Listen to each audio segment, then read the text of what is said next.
Hello and welcome back to everyone, and another edition of AEW Dynamite Out of 10. It's the go-home show before the Dynasty pay-per-view, so there's a lot happening. We've got Kenny Omega addressing MJF, Jericho explaining his return, Willow Nightingale wrestling Queen Aminata for the TBS Championship, and much more. But we started things off with the show on opening, and the camera went backstage to see Will Ospreay and Jon Moxley brawl in. The rest of the Death Riders showed up to outnumber him, but then a few stars from United Empire and Alex Windsor showed up to even the odds. All 10 fought in the parking garage. Windsor and Shafir battled into the arena first, followed by the men. Ospreay's team ended up with the upper hand, so he grabbed the mic and talked about recruiting them for a fight. This felt like something WWE might do to open a show instead of AEW, but the way it was executed was really good. It was energetic, pushed the feud forward a bit and brought in some fresh new faces as well. So yeah, for me, I thought it worked really well and was a hot start to the show. As we moved on to the opening match, which saw Andrade, Alilo, Konosuke Takeshita and Mark Davis taking on Darby Allin, Bandido and Jack Perry in a trios match.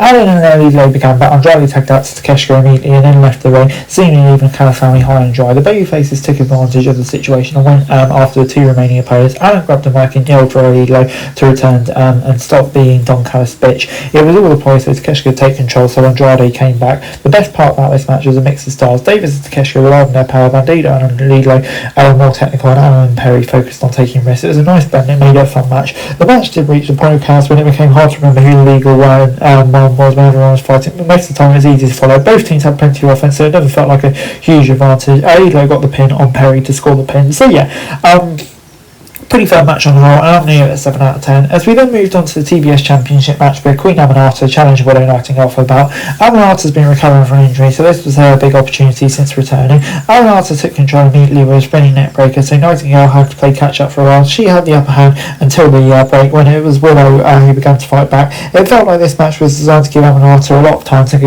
her return before Nightingale eventually prevailed. It was a nice way to give her the spotlight without making the champ look weak at her expense. You can tell these women know each other and well, because they made each other look good with their selling, especially when Aminata got more aggressive. Nightingale got the win with the baby from the powerbomb to retain her title in a great showing. They shook hands afterwards, showing some sportsmanship. But yeah, a really fun contest, 7 out of 10. As we then moved on to Chris Jericho, greeted by a warm welcome in his home country of Canada. He said he wanted to sign his contract in the ring in the same province where he may have his first match just 100 kilometres away. He said he loves pro wrestling and he works to get into great shape so he can return and help the business be the best it can be. He said he wants to help AEW and help pro wrestling.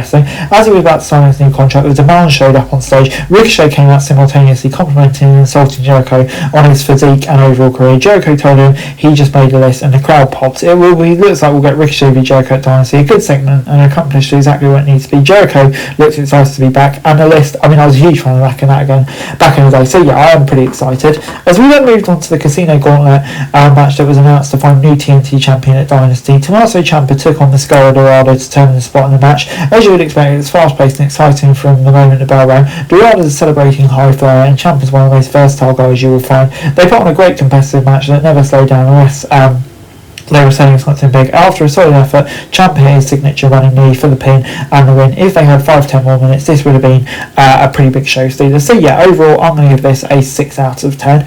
As we then moved on to Christian Cage and Adam Copeland, who came to the ring to talk about their upcoming match against FTR at Dynasty. Trent Beretta, Rocky Romero, Dax Harwood and Cash Wheeler showed up and attacked Cage and Cope. Stokely halfway was there too, but he didn't do as much damage. At this point, the segment felt pointless because there wasn't much AEW can really do to build out this match. It was fine, but also just kind of felt like filling in a way where we could have used, I don't know, time maybe better to build up feuds that need to be established more. But anyway, we moved on to the main event, and it was Hanare, Callum Newman and Francesco Akira teaming up with Will Ospreay to take on Mox, Casanova, Garcia and Pat. The match went off the rails almost immediately. Alaro was brought into the ring and Akira took out the whole stable as the show cut to a break. The battle was pure mayhem, which sometimes it was made it hard to follow, but it never stopped being entertaining. A great way to utilise United Empire for the pay-per-view and showcase any fans who might not watch them in New Japan.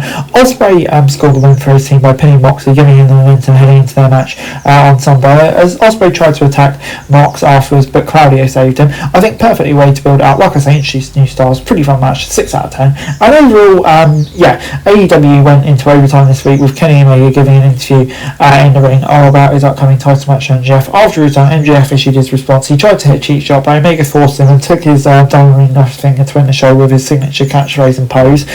So yeah, just kind of a filler last build there. But this week's Go Home show was a solid show, but some fans might think it was a little light on action and heavy on promos, which is a fair kind of assessment. It kind of felt like a WWE type of show in many ways, but that's not a bad thing because it still had an AEW vibe to it, I would say. Each match was a highlight this week, and the promo served a purpose on the most part. The only thing that felt maybe a bit unnecessary was that FTR Cage and Cope segment, but yeah, overall I'm going to give it 7 out of 10. That's it for this video. Thanks very much for watching. Remember to like, share, subscribe, follow us on our socials, link in the description below for daily wrestling news, meme and content. Subscribe to our other channels on screen right now, that'd be greatly appreciated. Thanks very much for watching. Peace out.